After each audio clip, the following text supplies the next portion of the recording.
नमस्कार।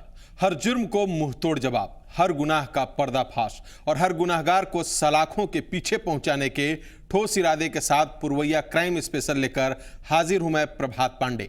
अगले आधे घंटे हम आपको दिखाएंगे अपराध जगत की हर बड़ी खबर। तो आइए शुरू करते हैं आज का सफर।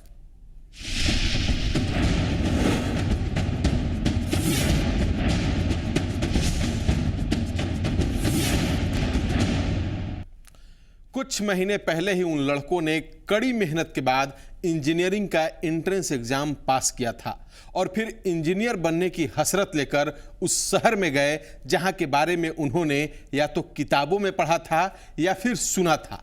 लेकिन उस शहर में एक मामूली सी बात पर उन लड़कों के साथ जो सलूक किया जा रहा है उसकी हकीकत आपके रोंगटे खड़े कर देगी। लड़के अपने देश में गुलामों की तरह तड़प रहे हैं और गुहार लगा रहे हैं, हमें बचा लो वरना ये मार डालेंगे। कृपया हमें बचाया जाए, हम लोग बहुत श्रम करते हैं। प्रधानमंत्री जी हमें बचा लीजिए।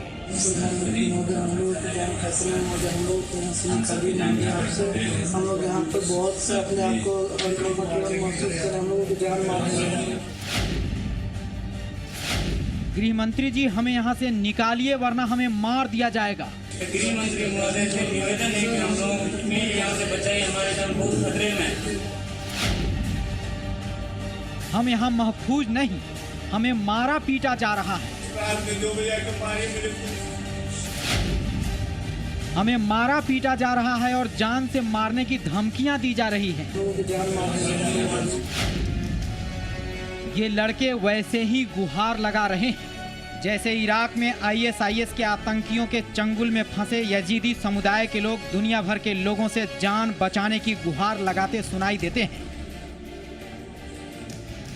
लेकिन ये लड़के ना तो इराक में फंसे हैं ना ही आतंकियों के चंगुल में हैं, बल्कि इनके जान के दुश्मन तो वो लोग बने हैं जिनकी धरती पर बिहार सहित दूसरे हिंदी प्रदेशों के ये लड़के इंजीनियरिंग की पढ़ाई पढ़ने गए थे। PM नरेंद्र मोदी के साथ अपने अपने राज्यों की सरकारों से जान बचाने की गुहार लगा रहे ये सभी लड़के मणिपुर NIT के फ्रेशर स्टूडेंट हैं। लेकिन इन्हें क्या पता था कि खाने में सब्जी मांगने पर स्थानीय सीनियर छात्रों के साथ साथ पूरा कॉलेज प्रबंधन और लोकल लोग भी इनके साथ ऐसी रैगिंग कर डालेंगे।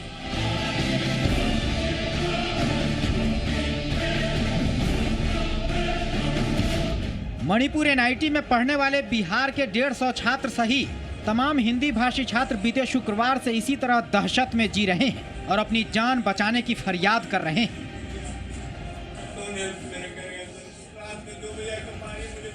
कहा जा रहा है कि स्थानीय छात्रों और कॉलेज प्रबंधन ने इनमें से ज्यादातर छात्रों का मोबाइल फोन भी छीन लिया ताकि ये अपने घर वालों से संपर्क भी ना कर सकें। लेकिन जिन छात्रों का मोबाइल बच गया उसी के जरिए सभी अपने घर वालों से अपनी जान बचाने की गुहार लगा रहे। लेकिन इनके साथ हुई मारपीट की घटना के 5 दिन बाद भी जो हकीकत सामने आ रही है उससे ये लग रहा है कि हॉस्टल में ही इन छात्रों को बंधक बनाकर रखा गया है जहां इनकी जिंदगी महफूज नहीं। ब्यूरो रिपोर्ट, जी मीडिया। लेकिन वो क्या वजह है कि स्थानीय छात्र और लोकल लोग मणिपुर NIT के हिंदी भाषी छात्रों के जान के दुश्मन बन गए? और आखिर इन छात्रों की गुहार पर अब तक क्या कर रही है सरकार? अब ये देखिए। कौन लेना चाहता है इन लड़कों की जान? कौन है हिंदी भाषी छात्रों का दुश्मन? क्या है इन छात्रों का गुनाह? हम लोग यहाँ पे बहुत से अपने आप को महसूस कर हम लोगों की जान मार रहे हैं। इन्हें बचाने के लिए क्या कर रही है सरकार? जान बचाने की गुहार लगा रहे मणिपुर NIT में पढ़ने वाले इन हिंदी भाषी छात्रों की माने तो कॉलेज प्रबंधन के साथ साथ स्थानीय छात्रों और स्थानीय लोगों ने इन्हें कॉलेज के हॉस्टल में बंधक बना रखा है जहां इनके साथ बीते 5 दिनों से लगातार मारपीट की जा रही है।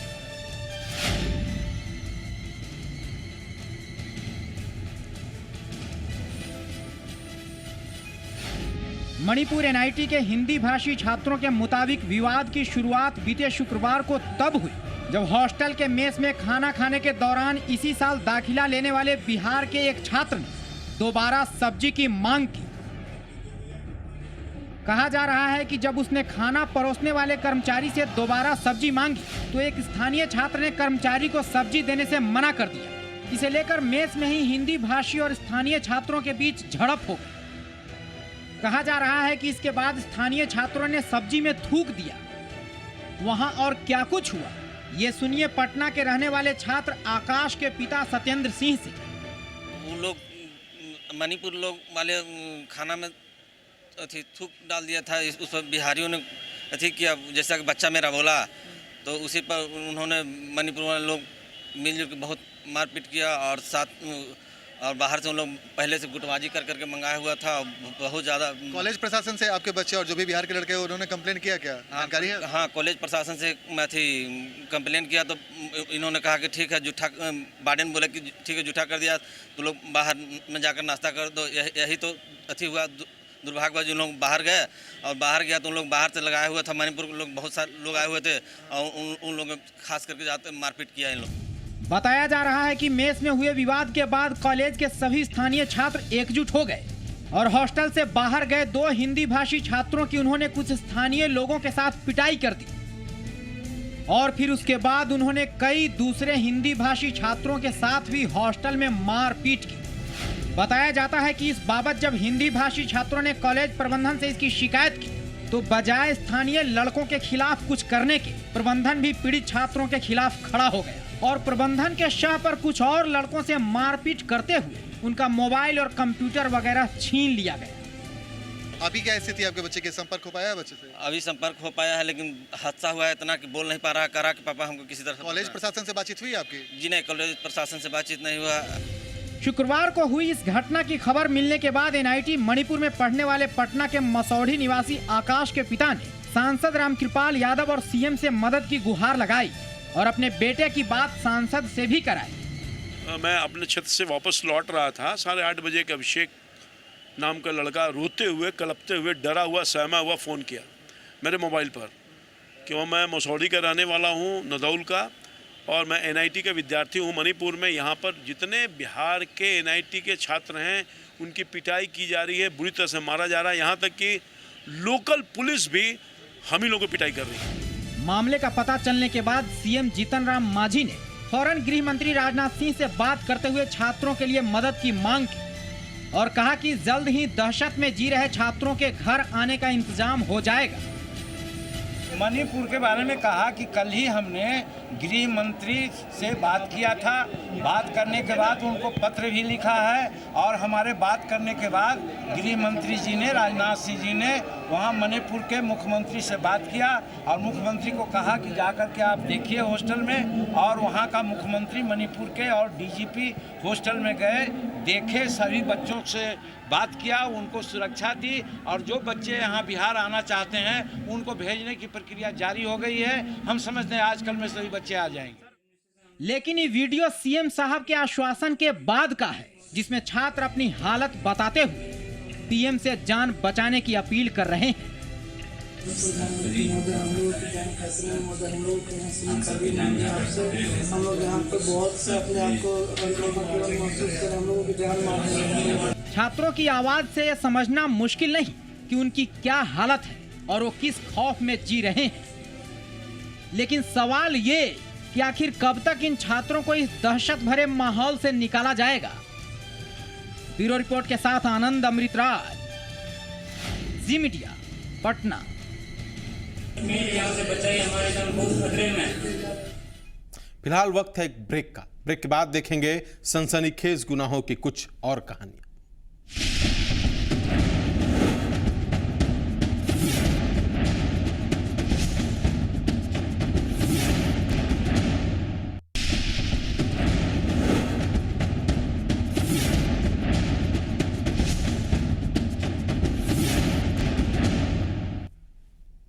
आखिरकार कानून के हाथ दाऊद तक पहुंच ही गए। उसकी तलाश में जमीन आसमान एक करने के बाद पुलिस उसे गिरफ्तार करने में कामयाब रही और आज उसे कोर्ट में भी पेश कर दिया गया। जिस वक्त दाऊद को कोर्ट में पेश किया गया उस वक्त उसे देखने के लिए लोगों की भीड़ उमड़ पड़ी, क्योंकि दाऊद उस जुर्म का आरोपी है जिसने पूरे देश को शक की बीमारी का शिकार बना डाला है। पकड़ा गया दाऊद। कोर्ट में दाऊद को देखने उमड़ी भीड़। दाऊद के खिलाफ कड़ी से कड़ी सजा की मांग, लेकिन खुद को बेगुनाह बता रहा है दाऊद। बोकारो कोर्ट में यह भीड़ दाऊद का दीदार करने उमड़ी है, उस दाऊद का जिसकी तलाश में पुलिस ने जमीन आसमां एक कर दिया था, क्योंकि एक वारदात में दाऊद का नाम सामने आने के बाद बोकारो के लोग दाऊद को जल्द से जल्द सलाखों के पीछे देखना चाहते थे। लिहाजा पुलिस ने दाऊद को पकड़ने के लिए कई टीमों का गठन कर मुखबिरों का जाल फैला दिया, जिसका नतीजा ये हुआ कि दाऊद 2 दिन के अंदर ही बोकारो पुलिस की गिरफ्त में आ गया। हालांकि पकड़े जाने के बाद दाऊद ने खुद को दाऊद तो मान लिया है, लेकिन अपने ऊपर लगे आरोपों को सिरे से खारिज कर रहा है। जिस दिन मिले थे उस दिन वो जानती थी कि मेरा नाम दाऊद है, बहुत बढ़िया से मेरे यहाँ आती जाती थी। इस दाऊद पर लव जिहाद का आरोप है। जी हाँ, लव जिहाद यानी कि हिंदू लड़की को झूठ बताकर अपने जाल में फांसने और शादी के बाद उसका जबरन धर्म परिवर्तन का आरोप। और बोकारो के चंदन क्यारी इलाके के अमलाबाद के रहने वाले दाऊद पर यह आरोप लगाया है कलावती नाम की इस महिला ने। कलावती के मुताबिक दाऊद नाम का ये शख्स 7 साल पहले जब उससे मिला था तो इसने अपना नाम दीपक बताया था और एकाध मुलाकात के बाद इसने कलावती से प्यार का इजहार कर शादी का प्रस्ताव दिया था और 6 साल तक प्रेम प्रसंग के बाद दोनों ने 2013 में शादी भी कर ली। शादी के बाद कलावती इसके साथ धनबाद के पाथरडी में रहती थी, लेकिन कुछ दिनों पहले दीपक का राज तब खुला जब उसके मोबाइल पर एक महिला का फोन आया। फोन करने वाली महिला ने खुद को सकीना बताते हुए ये भी कहा कि उसने अपने पति दाऊद उर्फ मंजूर शाह को फोन किया है, जिसके बाद कलावती ने चंदन क्यारी थाने में दीपक उर्फ दाऊद के खिलाफ केस दर्ज कराया, लेकिन दाऊद कलावती के आरोपों को खारिज कर रहा है। क्यों आरोप लग रहा है? ये सर आपस में थोड़ा सा मतभेद के चलते हो रहा है। सारा बात आप जो है धर्म छुपा करके शादी की। जी नहीं सर, एकदम धर्म के बारे में नहीं, मेरा बचपन से वो जानती है, 8 साल पहले से वो जान रही है, जान रहा है, बताया जा रहा है, पहले से बताए गए थे। जी। उधर कलावती का कहना है कि जब उसे दीपक की हकीकत का पता चला तो वो उसके गांव उसकी पत्नी से मिलने गई, जहां उसकी पत्नी और बच्चों ने दाऊद के साथ मिलकर उसे बंधक बना लिया और धर्म परिवर्तन करने के लिए प्रताड़ित करने लगे। उसका हम चाहते उसका टीम गिरफ्तार हो गया जो मेरा पैसा लिया, उसकी बीवी और उसकी बेटी। क्या बोल रहा था? मतलब तुमको मुस्लिम बनना पड़ेगा, गाय का मीट खाना। थोड़ा जोर से बोलिए। क्या क्या? गाय का मीट खाना पड़ेगा। उसकी बीवी हाँ, क्या बोल रही थी? गाय का मीट खाना। टॉर्चर भी करता था? नहीं, टॉर्चर उसकी बीवी करती थी। हाँ, जो हमेशा मारती थी, देखिए ना मारी है। उसका बीवी को भी तो सजा होना चाहिए और उसका बच्चा भी, क्योंकि इसमें तो उसका दोनों का तीनों का हाथ था। ठीक है, डीके पकड़ा गया, लेकिन वो लोग तो दोनों फरार है। फिर जितना टीम का भी नाम था वो लोग भी फरार है। उन लोग घर में बैठ कर आराम से देख रहा है क्या हो रहा नहीं हो रहा, पर उन लोग के बारे में भी कुछ पूछताछ नहीं, कुछ कार्रवाई नहीं हो रही है। कलावती के मुताबिक वो एक दिन किसी तरह उनके चंगुल से जान बचाकर भाग गए और थाने में केस दर्ज कराया, लेकिन दाऊद के गांव के हिंदुओं की माने तो दाऊद उर्फ मंजूर शाह ऐसा नहीं कर सकता। मगर वो लड़का दाऊद शाह के नाम से बचपन से हम लोग जानते हैं। गांव के में उसका व्यवहार सबके साथ ठीक ही रहा है, कभी कोई कॉम्प्लेन उसके अगेंस्ट में आया नहीं है। और उसका व्यवहार को देख के उसका पत्नी वार्ड मेंबर है, वार्ड मेंबर में जीती है निर्विरोध। और इसके बाद जो ये घटना सुन रहे हैं इसमें आश्चर्यचकित है। अगर बाहर में जाके इसका स्वभाव में परिवर्तन हुआ है, कुछ किया है, तो कानून अपना कार्रवाई करेगी। पर सच क्या है? क्या दाऊद ने कलावती को धोखा दिया? क्या उसने उस कथित लव जिहाद के तहत कलावती से झूठ बोलकर शादी की, या फिर कलावती ने उसकी असलियत जानने के बाद अपनी मर्जी से उससे शादी की और अब वो उस पर गलत आरोप लगा रही है? इन सारे सवालों का जवाब जांच के बाद ही मिल पाएगा। मृत्युंजय मिश्रा, जी मीडिया, बोकारो।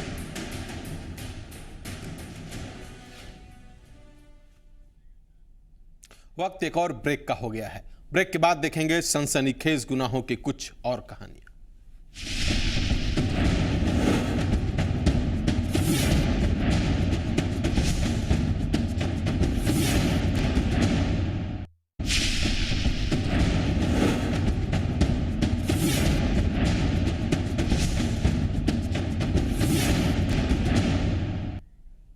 सात दिनों तक कई जगहों पर छापेमारी करने के बाद मोतिहारी पुलिस ने 3 घड़ियां बरामद की हैं, लेकिन उसे अब भी 92 घड़ियों की सरगर्मी से तलाश है।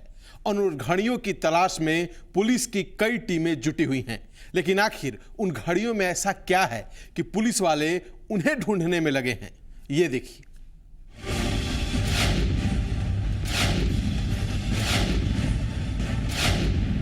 मेज पर रखी इन 3 घड़ियों की कीमत है 48 लाख रुपए। जी हां, 50 से सिर्फ 2 लाख कम। ये तीनों घड़ियां फिलहाल मोतिहारी पुलिस के पास है, जिसे उसने 2 बार में बरामद किया है। हम आपको इस घड़ियों से जुड़े गुनाह की हकीकत बताएंगे, लेकिन उसके पहले जान लीजिए कि आखिर क्यों ये घड़ियां इतनी महंगी हैं।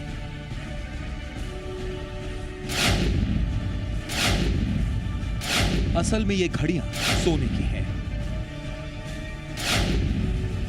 जी हां, सोने की। लेकिन सोने का होने के साथ साथ इनकी कीमत इतनी ज्यादा होने के पीछे की सबसे बड़ी वजह है इन घड़ियों का ब्रांड नेम। ये घड़ियां रोलेक्स की हैं। रोलेक्स की घड़ियां भी आम घड़ियों की तरह सिर्फ वक्त ही बताती हैं, लेकिन इस ब्रांड की सबसे सस्ती घड़ी की कीमत 5 लाख रुपए होती है। मोतिहारी पुलिस ने 16-16 लाख रुपए की इन तीनों घड़ियों को मोतिहारी के घोड़ासहन इलाके के बिजबानी गांव निवासी संतोष नाम के इस शख्स के पास से बरामद किया। हालांकि पुलिस ने जब सोमवार को इसके घर से 2 घड़ियों को बरामद किया था, तब ये पुलिस को चकमा देकर फरार हो गया था। लेकिन मंगलवार को ये तीसरी घड़ी के साथ पकड़ लिया गया। पुलिस से ही सुनिए कि आखिर ये घड़ियां इसके पास कहां से आई। हुई चोरी जो रोलेक्स कंपनी से संबंधित थी, 96 घड़ी के संबंध में प्राथमिकी दर्ज की गई थी। उसके आलोक में पिछली 7 तारीख को एक व्यक्ति को गिरफ्तार किया गया। एक रोलेक्स घड़ी बरामद की गई थी। तत्पश्चात उनकी निशानदेही के आधार पर पिछले छापेमारी में संतोष कुमार को गिरफ्तार किया गया और 3 रोलेक्स की घड़ियाँ बरामद की गई। आगे भी छापेमारी जारी है। विशेष जी हां, संतोष नाम का ये शख्स उस शटर तोड़वा गिरोह का सदस्य है, जिसने 1 सितंबर को दिल्ली के कनॉट प्लेस में रोलेक्स के शोरूम में चोरी की वारदात के बाद जब वापस लौटा तो पुलिस ने सबसे पहले गैंग के सरगना संजय उर्फ पचुनिया को पकड़ा था और उसी से हुई पूछताछ के बाद अब 3 घड़ियों के साथ संतोष नाम का ये चोर गिरफ्तार हुआ है। पंकज कुमार, जी मीडिया, मोतिहारी। अब आपको दिखाते हैं उन घड़ियों की पूरी कहानी जिनकी तलाश के लिए पुलिस ने स्पेशल टीम बनाई है। जिस तरह ये घड़ियां मामूली नहीं, उसी तरह उन घड़ियों पर हाथ साफ करने वाले भी मामूली चोर नहीं। इसका खुलासा तब हुआ था जब बीते 7 तारीख को पुलिस ने घड़ी चुराने वाले गिरोह के सरगना को एक घड़ी के साथ गिरफ्तार किया था। एक घड़ी, 36 स्मार्टफोन, लेकिन 36 की जगह ऐसे 72 स्मार्टफोन पर भी ये घड़ी भारी पड़ती है, क्योंकि इस घड़ी की कीमत है 18 लाख रुपए। जी हां, 18 लाख रुपए। वो इसलिए क्योंकि ये घड़ी सोने की है। मशहूर ब्रांड रोलेक्स की इस घड़ी को मोतिहारी पुलिस ने एक चोर के पास से बरामद किया है। लेकिन आप ये जानकर हैरान रह जाएंगे कि पुलिस को अब ऐसी 95 और घड़ियों की तलाश है। जिनकी कुल कीमत है 9 करोड़ रुपए। हो सकता है कि आपको यकीन ना हो रहा हो, लेकिन ये सच है, और ऐसा सच कि जो कोई सुन रहा है वो एक बार अपनी आंखों से इस घड़ी को जरूर देखना चाहता है। 9 करोड़, किसी घड़ी का दाम 5 लाख है, किसी का 12 लाख है, 18 लाख है, डिफरेंट। मैंने 5 लाख से कोई घड़ी नहीं। घड़ी भी बरामद हुई? एक घड़ी, उसके साथ 36 मोबाइल बरामद हुए। अब जरा उस चोर से मिली जिसके पास से 36 मोबाइल के साथ पुलिस ने इस घड़ी को बरामद किया है। जैसे ये घड़ी मामूली नहीं, वैसे ही ये चोर भी कोई मामूली चोर नहीं, बल्कि मोतिहारी के घोड़ा सहान का चोर है। उस घोड़ा सहान का जिसकी पहचान शटर तोड़वा गिरोह की राजधानी के तौर पर होती है। घोड़ा सहान में चोरों की यूनिवर्सिटी भी है, जहां चोरों को सिखाए जाते हैं सेकंड्स में शटर तोड़ने के आसान फॉर्मूले। और संजय सिंह नाम का यह चोर उस यूनिवर्सिटी का फैकल्टी भी है। नहीं, घोड़ा सहान का था वो सियाराम, वो सब अलग अलग ग्रुप चलता है सर। अभी एक और ग्रुप चलता है। नहीं, अभी घोड़ा सहान में 2 ग्रुप है बस। कौन कौन? एक नईम का है, एक मोतिहारी का ग्रुप का। अलमीरा में तोड़ना रहता है, तोड़ेगा कैसे? जो अंदर जाता है वही तोड़ता है। कौन चीज तोड़ता है? पेशकश ले जाते हैं, लोहे के सरिया बनवा के पेशकश उससे किसी अलमीरा में तोड़ गया। पुलिस के मुताबिक संजय सिंह नाम के इस चोर ने अपने गिरोह के साथ 1 सितंबर को दिल्ली के कनॉट प्लेस की एक घड़ी दुकान का शटर तोड़कर कुल 96 बेशकीमती घड़ियां चुराई और फिर पंजाब के एक दुकान में चोरी की वारदात को अंजाम दिया। लेकिन जैसे ही गिरोह चोरी का माल लेकर मोतिहारी पहुंचा, मुखबिर ने पुलिस को खबर दी कि एक गिरोह मोटा माल लेकर आया है। उसी खबर पर पुलिस ने दबिश देकर इसे इसके घर से गिरफ्तार किया। बरामद तो घोड़ा सहान से हुई। ये संजय और पचौनिया के नाम से जाना जाता है, शटर कटवा गिरोह का है। इन लोगों ने कनाट प्लेस दुकान नंबर 3 से शटर उठाकर ये घड़ी चुराई थी शोकेस से। हमारी समझ से गैंग के जितने ही व्यक्ति हैं सब चिन्हित किए जा चुके हैं, सबकी गिरफ्तारी हो जानी चाहिए, हो जाएगी। चोर संजय उर्फ पचुनिया ने अपना गुनाह कबूलते हुए पुलिस को अपने साथियों के बारे में भी बता दिए हैं। पचुनिया के मुताबिक बाकी घड़ी उन्हीं लोगों के पास है और 96 में से एक भी घड़ी की कीमत 5 लाख से कम नहीं। लेकिन इसके वो साथी अब कहाँ हैं? इसके बारे में इसका कहना है कि इसे कुछ नहीं पता। वैसा सब दिल्ली वाली सब मामला हो रहा है।